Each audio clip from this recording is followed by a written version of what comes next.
Please. Can I welcome all members and officers to this meeting of Cabinet Committee Corporate Parenting, which is being held as a hybrid meeting. The meeting is being recorded and will be available via the Council's website to be viewed as soon as is practicable following the meeting. Everyone participating in the meeting will be accessing this meeting either from the Council chamber or from remote locations. Please could everyone ensure that their mobile phones are switched off or onto silent mode. Members will have received an electronic copy of the agenda. I will ask officers to present a summary of the key points. For the record, the agenda can be viewed on the Council's website.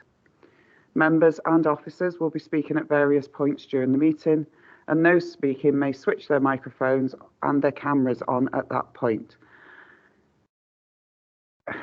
But I would ask that, with the exception of myself as the chairperson, at all other times you keep the microphones switched off, as this will help minimise any background noise and interference and to ensure that the connection remains as stable as possible. All members attending remotely are asked to keep their cameras on throughout the meeting. If any members or officers wish to raise a point or a question, they should press the hands up icon on the top right-hand side of the Microsoft Teams window, and I will come to you in the order that I receive your request. Please lower your hand once you have finished speaking, and the chat button has been disabled for this meeting. Please do not use your microphone until I invite you to do so. Officers from Democratic Services will be supporting the meeting and will be monitoring the use of microphones throughout the meeting, and where necessary, will mute those not being used. I would also ask the officers to introduce themselves as and when I invite them to speak during the course of the meeting. They too should ensure microphones are switched off when not in use, please. I will now proceed to the order of agenda business. Do we have any apologies for absence, please? No, moving swiftly on. I'm aware that the leader and Councillor Good will be late and they will be joining us shortly. And if we move on to agenda item number 3, the approval of the minutes. Can I have a mover, please? Moved, Chair. Thank you very much, Councillor Farr. And a seconder? Councillor Span. I'll second it. It has to be a committee member. I'm sorry, but thank you very much for the offer. I know Councillor Spanswick is online. I just don't know if he can hear me. Yeah, I can you, Chair, but I wasn't at the last meeting. I give him apologies. I don't think that makes any difference, but I'm quite happy. It does it, Rachel? No, it doesn't, Chair. That's fine. Oh, all right, second the minutes. Yeah. All right, thanks very much, Councillor Spanswick. Can I just raise something on the minutes, please, Rachel? And that is, I was present. Councillor Farr was chairing, but I'm also giving my apologies because I left halfway through the meeting. But it doesn't make that clear, and it looks like I'm trying to be in 4 places at once, if I'm honest. It's fine. Thank you very much. Have a look at that. Moving on, item number 4, corporate parenting development update. If I can hand over to, I've forgotten declarations of interest. Thank you very much, Councillor Farr. Are there any declarations of interest? No, if there are any throughout the meeting, if you could just advise officers, please, and they will send you the correct form, which you can complete and return to them. I'm going to invite Steve Berry to talk to us about our corporate parenting development update, but I really do think we need to place on record our thanks to Steve, because since he's been in post, we've made significant developments and improvement in our corporate parenting agenda. You know, I've referenced it before that we are seen as good practice in Welsh Government. There is a reason for that, because we're doing things the right way. Thanks very much, Steve. Over to you. Thank you, Chair. So this morning I'll be providing an update for the last quarter on corporate parenting development and also the developments of the Corporate Parenting Board. As with previous reports, I've provided these under the 4 headings of establishing a shared vision, establishing governance, establishing a performance framework, and finally, but probably most importantly, establishing a platform for the voice of the child. So the first area is the most important for today's meeting, and that is the shared vision for corporate parenting for the board and more especially for our council. Welsh Government have presented to Wales a shared parenting pledge and a shared parenting charter with a request that all organisations, including local authorities, sign up to this charter. The proposal within the report is that we sign up to this, and from our last corporate parenting meeting, it was requested and agreed that all agencies will seek to go back to their governance structures and ask could they sign up to the corporate parenting agenda, with the ambition that our corporate parenting multi-agency board would be signing up to the All Wales pledge for our children and young people who are care experienced and care leavers by the end of March. So we start our fresh financial year with a charter underpinning how we want to go forward. What I will stress, whilst I've included within the appendices of this report the pledge and the principles that are within the charter, we have already got a corporate parenting strategy that's been co-produced by our children and our young people, counsellors, leaders and our multi-agency partners. Within that, we've made promises to our care experienced children, young people and care leavers, and all of that is very much in tune and dovetailed within what Welsh Government have proposed within their pledge. So there is nothing that within the pledge that we have already agreed to our young people on a local platform, but publicly it would be wonderful if we would be able to sign this over and say that Bridgend County Borough Council have agreed to this. Some of our board member agencies have already signed up, as cited in the report, and others are taking these to their governance structures. Bit more complicated in some cases because obviously they represent the regional footprint, not just Bridgend, but nevertheless I understand our local authority partners are also seeking to sign up to the pledge. So that is the first request within the report. If I may move over to then the governance, quite swift response to the last quarter really. All agencies have been requested to write their single action plan on a corporate parenting agenda, and they are all working a lot with that. And then within the performance framework, they're also looking to address what data they can provide and present to evidence their corporate parenting responsibilities. And we are seeking for our new financial year a data card that will be able to report on all areas of corporate parenting responsibilities, both in the council and with partners. Big ambition, but we're looking at very basic data at the start so we can measure how well we are parenting for our children and young people. And then finally, the second purpose of reporting back for this particular quarter is the platform for the voice of the child. We've provided in appendices 2 the first year of our forum, our participation service provided by TGP Cymru. Within the report, you will see some of the fantastic achievements that have been made by our care experienced young people. One of the things that I would really like to add is the fact that we have had 39 unique contacts with our young people.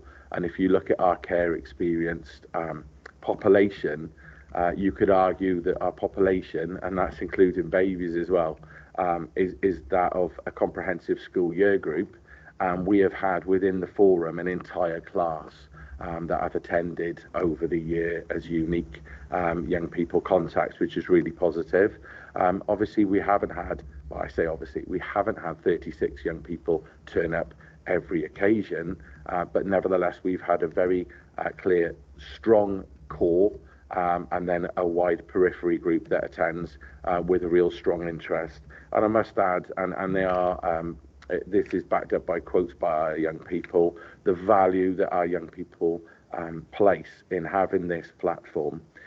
One, to be able to meet with other like-minded young people, be able to be in a safe environment where they can talk about being care experienced or not feel stigmatized and feel open that they can mention that, but also feeling valued, supported. One of the quotes in there recognizes that, you know, their behaviour difficulties aren't necessarily being flagged as an issue, but being recognised as something is who they are and how they present because of some of the issues they have. And nevertheless, they are valued, and what they have stated they feel is that they are listened to, valued, and they're experts in their own experience, for which we're able to provide that platform. So that's the summary of the report. Thank you. Thank you very much, Steve.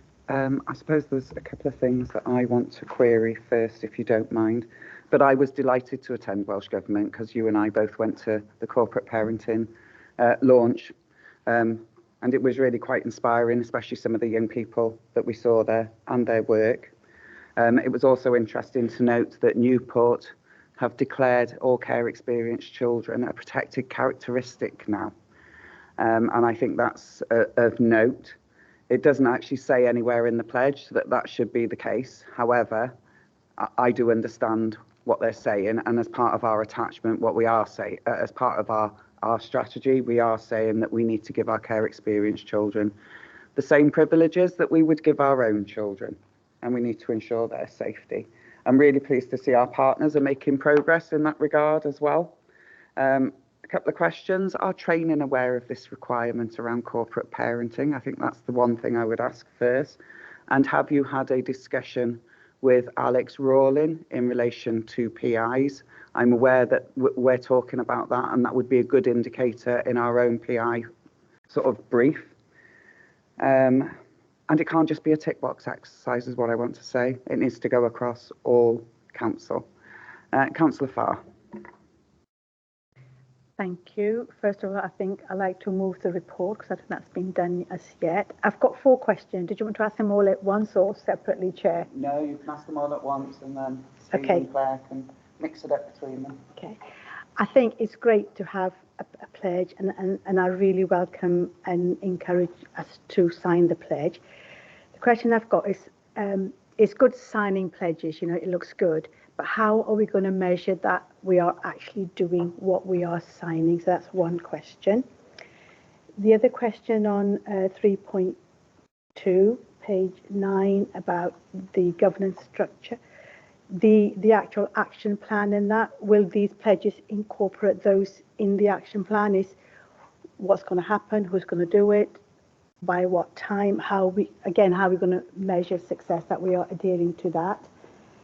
Page 10, about engagement. How are we engaging with the young people, and do we engage them with the various consultation that goes on, especially with the budget consultation that's happening now? Because I think it's really important to have the young people's voice in the budget setting. And the last question from me, Chair, is what does unique people mean? When I was reading, I didn't know what that meant. What do we mean by unique people, please? Thank you. Thank you, Chair. Thank you, Councillor. If I take the last question, unique people means an individual young person would turn up to the forum and they may not turn up again, but they're counted as that one person. On the next meeting, that their fellow young person may have been at the last and the next one, but they would be counted not as 2 visits, but as 1, because they're just that one person, if that makes sense. So overall, we've had 75 young people attending, but of which that might have it's only been 36 different young people. Does that make sense? For me, it was like unique, saying they were special, that word unique, and I just wonder what did that mean? What made them special and unique? Thank you. That's fair enough. Thank you very much. So if I can go back to the first one around accountability to the pledge, as I've stated within the report and my short summary, because of our discussions with Welsh Government when we were undertaking the start of our strategy and our work with our young people, they're very attuned to one another, the Welsh Government pledge and our strategy. As a consequence, all of our priorities are underpinned by those principles that are within the Welsh Government pledge. So as a consequence, the ask of all our agencies and ourselves as a corporate parenting board are those of those specific pledges and principles and promises. Consequently, we then, moving on to your second point about accountability, we then have an action plan with an overall aim, which speaks to the priority, and then with underneath that we have an objective, which is what are we looking to do. Then we have how, so those are the steps in which we'll take that. Then we have who's accountable to that and who will we involve. We then have performance indicators, which will dictate exactly what we were looking to measure our success and intended outcome, because that's really important that we say, what are we looking to actually achieve at the end of this? So that's part of our action planning. Obviously, once we have our master plan, that can be presented here at Cabinet. It will be very in-depth and it will involve all our partners, but it's transparent. And then we will have measures from one board to the next to be able to say how we're doing. Alongside that, obviously, within the performance indicators, we will have our own data card as well. And finally, how do we engage with young people? Did you have anything to add there, Claire? I think that was really comprehensive, Steve. Thank you. And with regards to engaging our young people, we do invite our Youth Forum Care Experience young people to engage in consultations when they are present. They openly say they don't want to be asked everything, but they do have some very clear pointers in discussions, and those are fed through from myself either to the board or to Children's Services within SMT. But on an annual basis, they will meet with Claire, our corporate director, to inform the annual plan, and that's a standard. And we also have visitors to our forum as well, where we can influence and speak to service development areas and issues that they may have. So we also share the surveys when they're out for young people to respond to individually, but we also respond as a collective in the forum as well, so that they have a shared response. Okay. Yeah, just what about the budget consultation? Are we involving them? Because obviously it's really, really important, you know, setting that budget for the council. Have we involved them in that? Not specifically, but that's most definitely something that we can put forward. If there are any specific questions that would be meaningful to the young people, whereby we'd be able to specifically respond back to them. The issue about a generic corporate consultation for our young people is when they're asked questions, how are they fed back to in a meaningful way that they know that they've had their voice heard, they've been valued, and what they say is being listened to, which is a very difficult thing to do specifically. But if we look at a specific area to question and invite them to respond to, we're able to then provide that meaningful feedback, if that makes sense. Thank you. Claire, did you want to add something? Thanks, Chair. It was only your first two questions, Deputy Leader. So the first one was around engagement of training in this. So obviously the social care workforce development team are very engaged in corporate parenting training. I think we need to do a little bit more corporately in terms of corporate training, and that's something we can take away as an action from this committee in terms of everybody understanding those responsibilities right across the council. And then the link with the corporate plan and the PIs, yes, that is well developed. So you'll see within the corporate plan that there's commitments around the children and family strategic plan 3 years, which has got very specific measures in it around corporate parenting, which I'm pleased to say we're on track with. Thank you very much. Councillor Good. Thank you, Deputy Leader. Just coming back to the point you made earlier around Newport adopting care experience children as a protected characteristic. And it may not be something that Steve or Claire can answer today, but it would be interesting to know or to make inquiries with Newport about how they're going about doing this. Obviously, protected characteristics are defined by the 2010 Equalities Act that was put in place by the Labour government of the time. And so it'd be good to understand how they are going about sort of putting this in place, and whether that is something we should be exploring, and perhaps something that we should be having conversations with ministers in Welsh Government about making a national priority to ensure that wherever there's a child with care experience, that they are getting the same level of equality, as it were, across the nation. Thank you very much, Councillor Good, and I've already got the wording of the motion for our consideration at a later date. I'll bring Claire in because I know she has more information. Yeah, I'm very happy to follow it up with my counterparts in Newport to see you know, how they're doing that in practice. As Councillor Gebbie said, I think we've seen, you know, what's been approved now in their council meeting as a motion. I think we've made some progress, because when we reviewed our report template, which goes into Cabinet, goes into council, we look at the corporate parenting implications of every report that goes forward. That's something that we've done in the last year. So our care experience children and care leavers are taken into account in every decision that Cabinet and Council is asked to make. Are you content, Councillor Good? Always, Deputy Leader. Thanks very much. Smile on our faces on a Thursday morning meeting. Hey. So there are no further questions. I'm assuming that's a legacy hand, Claire. Thank you very much. It is recommended that I haven't had a seconder for this report, please. Happy to second, Chair. Thank you very much, Councillor Good. Are we happy to sign up to Welsh Government's Corporate Parenting Charter, a promise for Wales, a shared parenting pledge? Yeah. Agree. Aye. Thank you very much. And are we also happy to note the Specialist Participation Service and the movements and the developments that they're taking forward identified within the report? Yep, agreed, Chair. Yep, thank you very much all. Thank you very much, Steve. Very grateful to you this morning. I know we have another officer on here. Nicola, is it Nicola that's going to present the adoption? Good morning, Nicola. Thank you very much. It's very nice to see you. Can I hand over to you to present the report, please? Yeah, certainly. So I'm Nicola Rogers, the Regional Adoption Manager for Western Bay. So I'll just summarise some of the information in the report. So Western Bay is one of the only services based on the old footprint of Bridgend, Neath, Port Talbot and Swansea. So the service works closely with both Swansea Bay University Health Board and CumTAF. And from an operational perspective, the service functions well within the arrangements in place.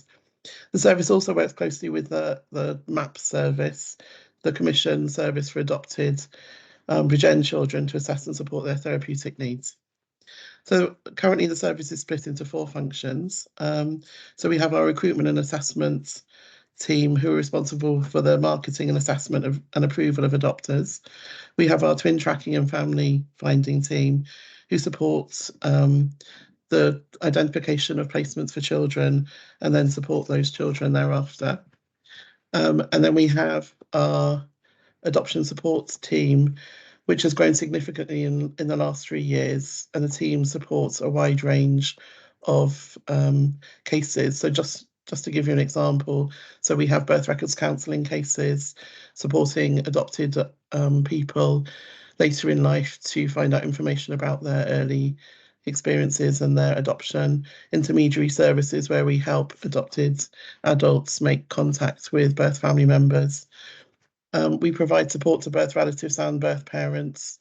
Our birth parent support service has grown considerably, so we now have birth parent support groups in each of the 3 local authority areas, and they take place once a month.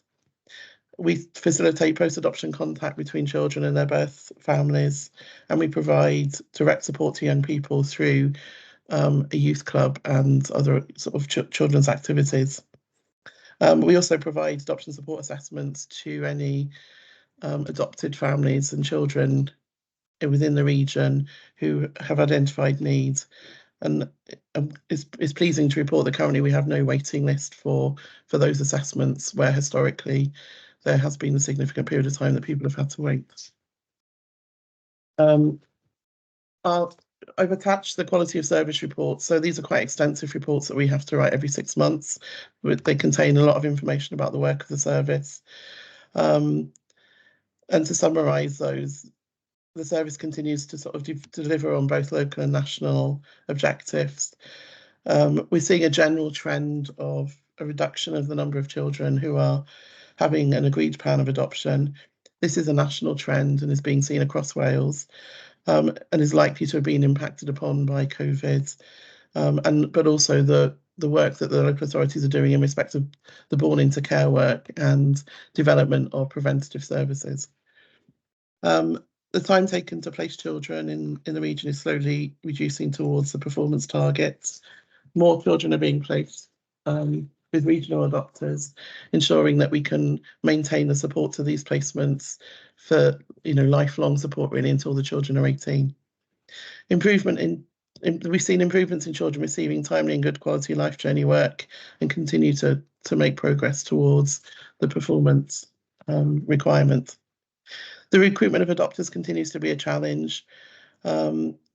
and the national team have identified this with their commissioned marketing service, undertaking work to better understand this. What is pleasing to note is the increase in adoptive families coming forward and entering the process from Bridgend. I think moving forward in terms of the service, we are looking at a financial remodelling of the service. It's been a number of years now that the service was put together in 2015, and I think we feel that now is the right time in light of other budget pressures to ensure that we have the services sort of meeting the needs within the financial constraints. And there's also a sort of further drive to embed good practice. We have a number of good practice guides that have been delivered from the national team, and our work is to sort of ensure that we continue to implement and embed the good practice that we've started.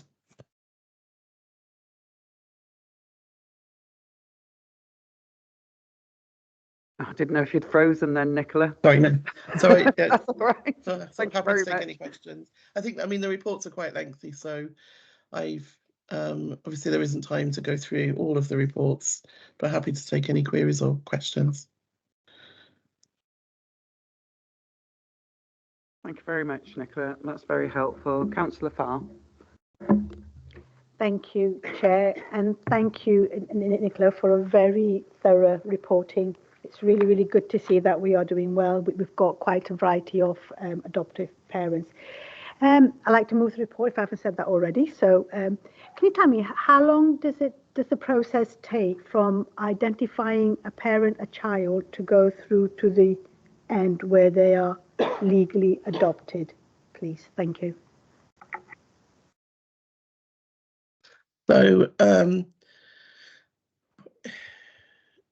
the process is fraught with lots of issues. Birth parents are able to continue to challenge the plan of adoption right up until the adoption order is granted. So from the point of placement order granted, which is when we can start looking for a family for a child. On average, last year, we took about 7 months to place a child. Following that, it could take another 3 to 4 months for the application to go through court and be approved. So it's probably from the point of placing a child for adoption with their family, it can take up until 6 to 12 months for that final adoption order to be granted. If both parents challenge the adoption order, then obviously that adds additional time in. If they don't challenge, a child has to be placed with adopters for 10 weeks before they can make an application. So you've got a 3-month period there anyway. Thank you. Can I ask, where does the child remain in that process? And if it remains with the parents, what kind of support do we offer the parents? Thank you. So all children who have a plan of adoption agreed will be in a foster placement by that point, because we would only move children on to adoption from a foster placement, because obviously it's fraught with difficulties if we were trying to move children on from birth family or birth family members to then an adoption family. So all of those children will already be in the care system in foster care. And there's a sort of a transition period where we support the child and the foster carer in transitioning to their new family, and that will be through direct work and through an extensive period of introductions. Okay, thanks, Nicola. Councillor David. Thank you, Chair. Thank you for the comprehensive report. I certainly found it helpful on page 46 to see that comparison with other adoption partnerships, and I think perhaps in the future more of that analysis of performance compared to other regions would be helpful. I think the performance looks positive there, so better than the other regions in terms of average time from placement order to place for adoption, and placement order for place for adoption shortest time. But I suppose we're always looking to be the best, aren't we, in Wales? And I can see that I assume it's Cardiff, the Vale, and the Valleys have a shorter average time, because we want that time to be as short as possible. So my question on that is, what learning are we doing from other regions? I know there's work through the National Adoption Service, but is there anything in particular that we're trying to mirror from other adoption services? And then I wanted to ask a question about the schools work as well. So that's on page 68. There's a reference to schools training with I think there might be a typo error or something. There's further schools training has been completed with 3 schools attending the online workshop. Is there more than 3 schools? And there's 5 additional schools. So I suppose it's just understanding the number of schools that have taken part in the training, because actually we've got 59 schools in Bridgend. We'll have probably the same number of schools in Neath Talbot, and I know we'll have more schools in Swansea because it's a bigger authority. So just understanding how many schools we've managed to reach, because we would want all schools to have at some point some awareness of adoption, wouldn't we? Because there's a chance that if they haven't got a child now that's experienced adoption, they will do in the future. And we're not saying for all school staff to attend, do we? Sometimes it's just asking for 1 or 2 key members of staff to benefit from that. So they're my 2 questions, Chair. Thank you. Thank you very much. Over to you, Nicola. Yeah, so that was the first year we'd sort of started to look at comparisons between the regions, and we've furthered those discussions in relation to the length of time it took the longest children to be placed, and some of the reasons behind that, to see whether there's any trends in that information. And the placement of children is also dependent on lots of factors, like, for example, if foster carers want to adopt the child that is placed with them, that may be slightly quicker. So you only need 1 or 2 children where you've placed very quickly to sort of impact on the average, or equally, if it's taken a long time to place a complex child, that will also impact on the average. So we are doing more work in relation to that, and that work will continue, but certainly that's something that we can look at adding to sort of future reports. The schools work, I'll have to check the figures in that report, but that was a snapshot of within the 6 months. So every year we launch our workshops, which are available to all schools. We just sent out the flyer for this year's courses for both primary and secondary schools. So that's gone to all 3 education sort of leads that we link with. But yes, I totally agree, really, that all schools should be attending one of the workshops, because it will also help them work with care experienced children in general, as well as those that have been adopted, because lots of their issues are very similar. And so the schools work continues. We also do bespoke one-to-one work, so where we have got an adopted child who is perhaps struggling more than other children, then we can go in and do one-to-one work as well with that school and class teacher. So that work will continue, and we can continue to report on, and I can put together a report on schools in Bridgend, if that would be useful, who have attended the training, so we can capture perhaps which schools we need to target. I think that would be very helpful, Nicola, and I know that we've got the Cabinet Member for Education, so I'm sure it's gone on to his agenda as well to pick up. Do you want to come back, Leader? Yeah, if that's okay. Yeah, thanks so much, Deputy Leader. It was just to say that I know previously, certainly, we've had figures on where we know that adopted children are in a school.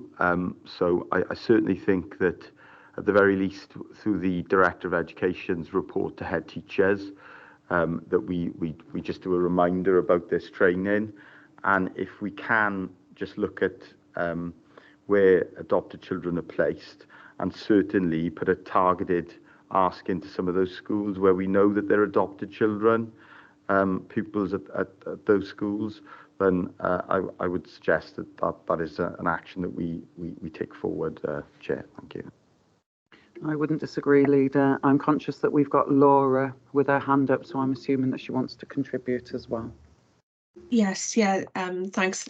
Nicola's responded to those questions comprehensively, but I suppose I just wanted to add as well that there is a place on the management board for an education representative, and we've more or less always had one, Nick. We've had some difficulties at some points when people have left, but I don't think Bridgend Education Directorate have been the representative ever since the service has been established. So I think maybe that's something we could look at as well. I think it's mainly been Swansea, isn't it? But we could look at that. And I don't think the board would be opposed to having the idea of more than one education rep. I think we probably welcome that, actually. We have health on there, but education has been more of a challenge. So I'm more than happy if, as a committee, we make that a recommendation to explore that as well.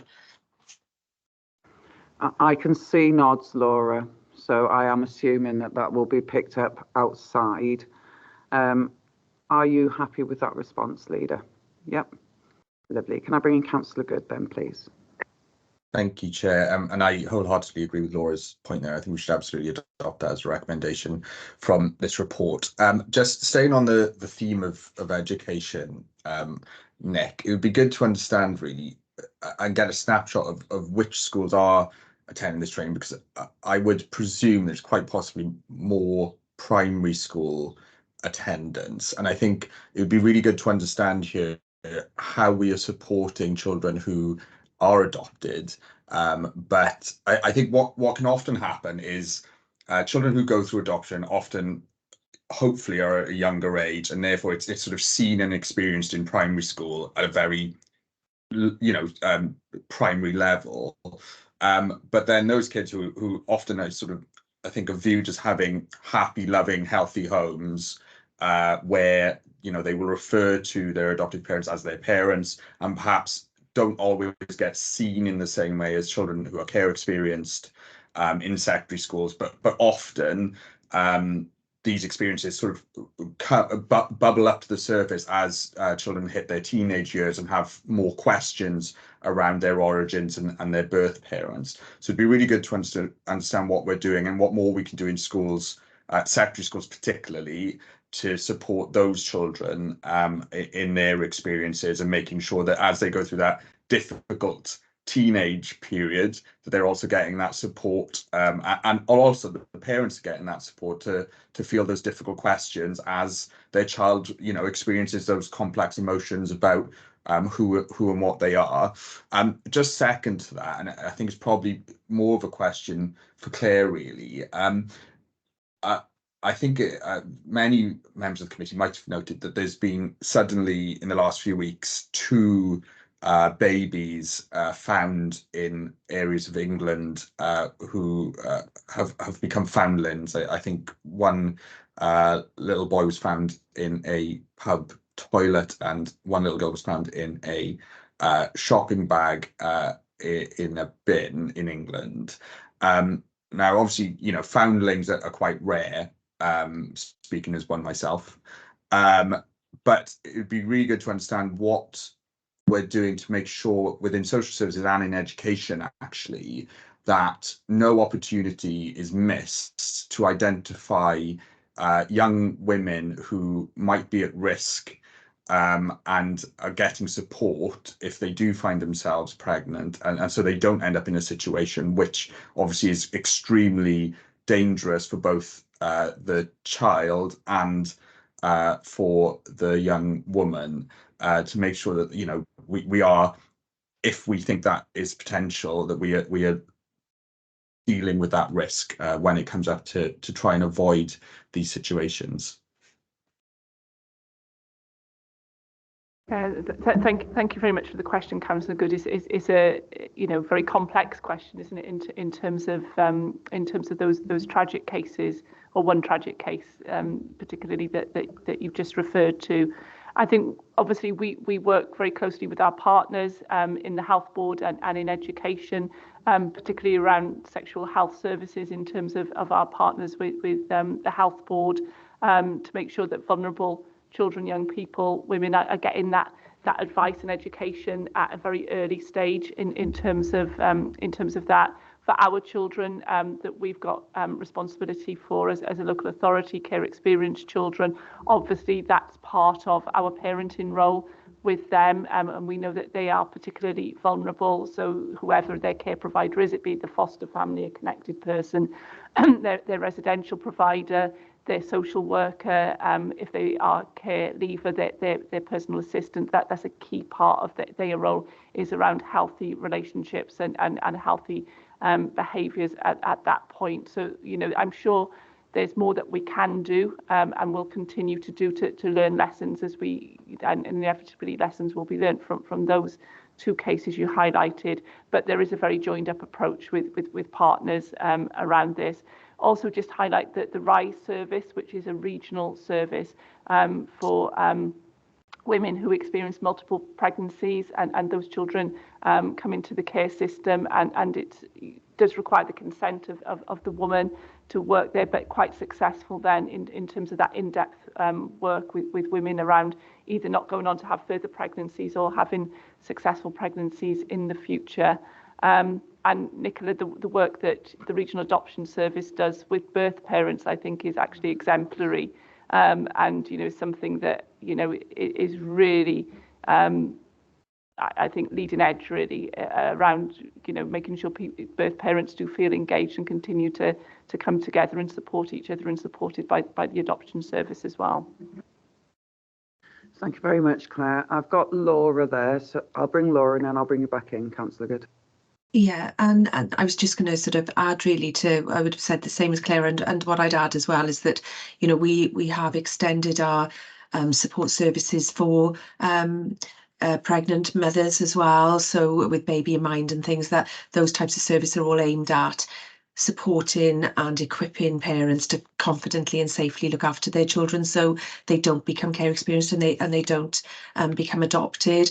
I think the other thing I'd add, and I don't know whether Nicola would want to say anything about this, but, you know, there's the couple of things as well, is that just to say that in terms of, for example, this slightly different, but sort of in terms of when parents indicate they want to relinquish, is the term, their children as well, that a different approach is taken with those cases as well, and there are set procedures and approaches to follow with those cases that I'm sure not necessarily now, but Nicola could provide more information on that. You know, that is a very different scenario to some other scenario. The main scenario we have is when we are applying for permission from the court for a child to be adopted and a parent is opposed to that, but where a parent actually comes to the service and says, I want to relinquish my child, a different approach is taken.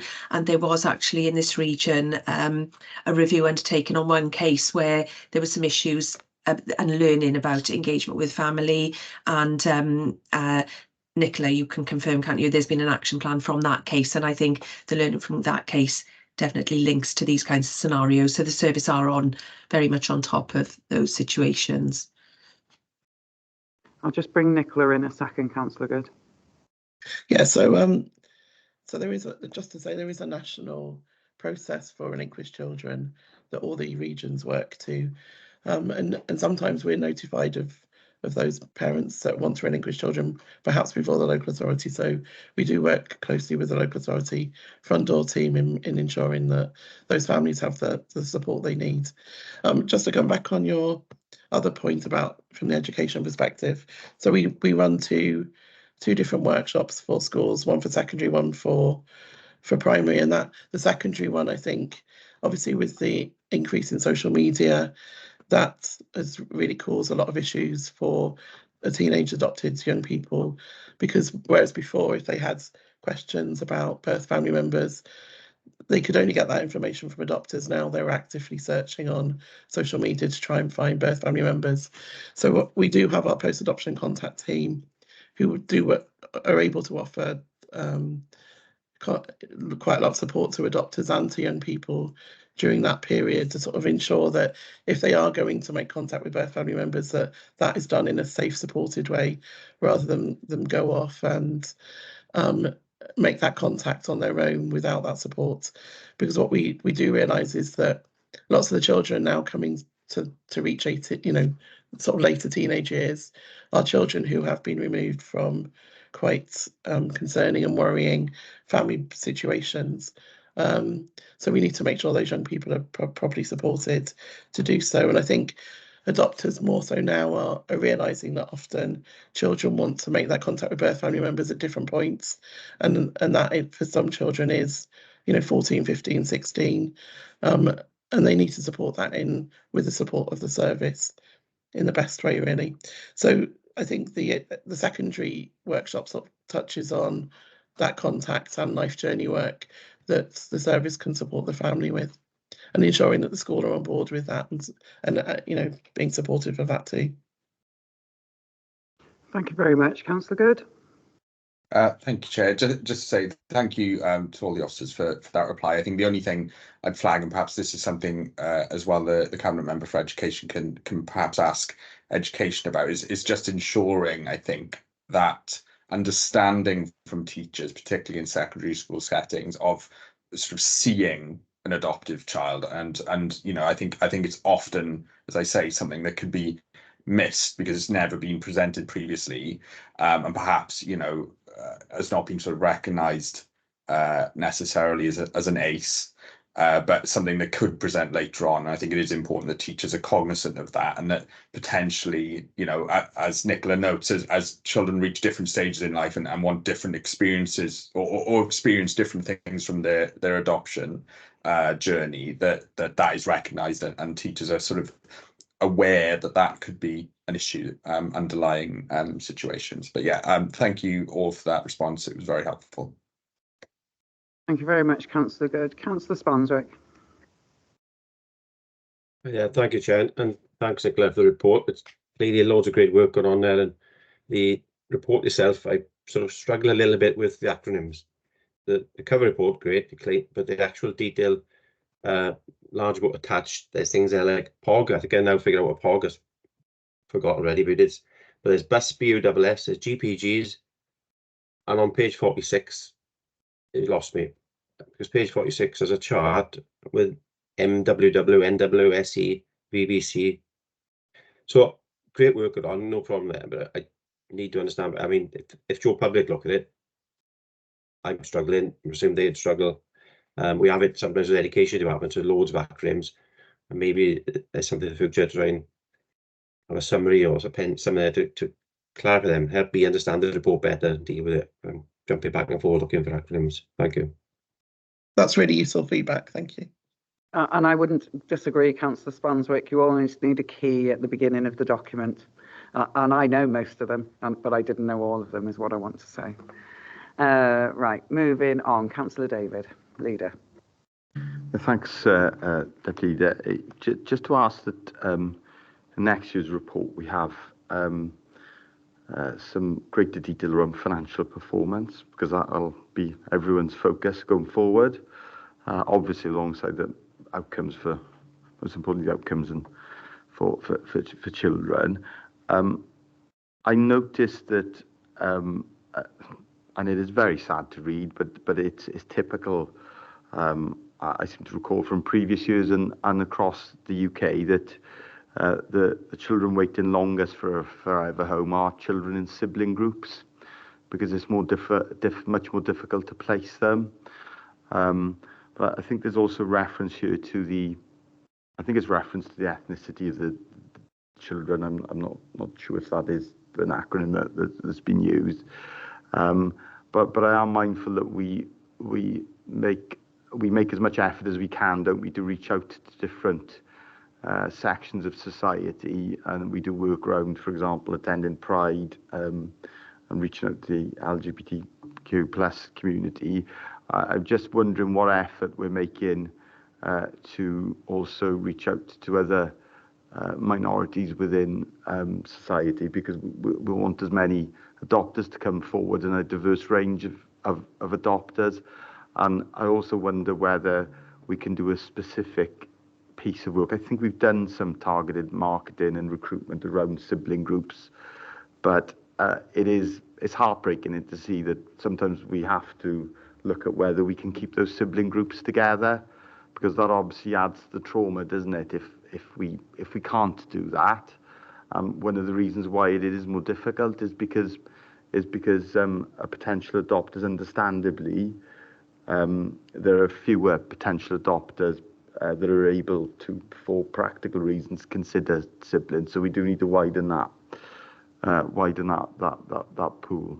Thanks, Chair. Thank you very much, Leader. Nicola, do you want to respond? Yeah, so both the national campaign, marketing campaign currently, and our local campaigns do feature heavily on sibling groups. I think the issue also is that some of those sibling groups have got, one of the siblings may have additional needs, may have a diagnosis of ASD. So that poses further challenges, because it's not, you've got siblings, but you've also got other complex potential issues for the children. We are seeing a huge increase in children coming through with additional needs, with perhaps potentially going through the ASD or ADHD assessment process.